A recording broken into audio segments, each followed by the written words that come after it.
Why is it that I have to work 40 hours a week just so I can have a place to live? 40 hours a week makes me $2,000 a month, and my rent is $1,660. So I work 40 hours a week so I can have a 2-bedroom apartment. I don't know what to do. I'm not made for this. Okay, that will be $55.28. Okay. Oh, actually, our card reader's broken. Then why aren't you guys closed? I mean, you can still pay for stuff. You just can't use a card. I can still use Apple Pay though, right? No, that uses the card reader. And like I said, the card reader's broken. So then what am I supposed to do?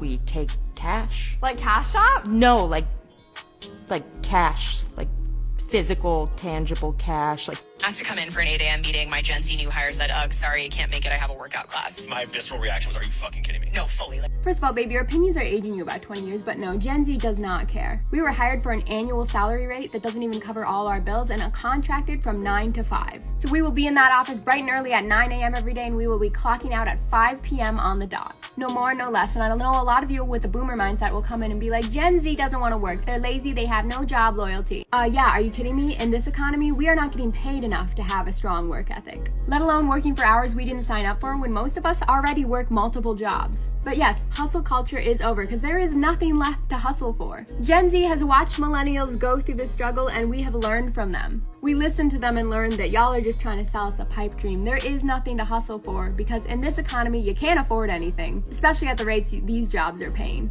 And two, there's almost no job advancement anyways at these large companies because the older folks aren't retiring, so there's nowhere to move up to. And of course, that's not boomers' faults. The system is completely busted right now and retiring is getting harder and harder and is gonna be pretty much impossible for the rest of us. So if we can't retire, we have to fight to make working livable. And funny enough, I had a job just like this a while back where my boss was a lot like these podcasters. For the whole time I thought she was Gen X because of her attitude and ideals, but it turns out she was just elder millennial the whole time. But they used to do events for the company sometimes that would go until like 11 p.m. at night and they would make us work the events. And I remember asking some of the other employees that were Gen Z, like, hey, how does the overtime work for that? Like, how do we fill that out? And they were all like, what? Because they just hadn't been doing that. They didn't even know that was a thing, and I caused a lot of chaos in that office because I knew a decent surface level amount of workers' rights. They were not pleased, but sometimes when we would work super late, then they would tell us not to come into the office till the next day until like noon so we can sleep in, but really they were just trying to avoid paying us overtime. And I was like, no, I'm contracted to work 9 to 5, so I'm gonna be working 9 to 5, and if you want me to work later, you're gonna have to pay me overtime to work those overtime hours.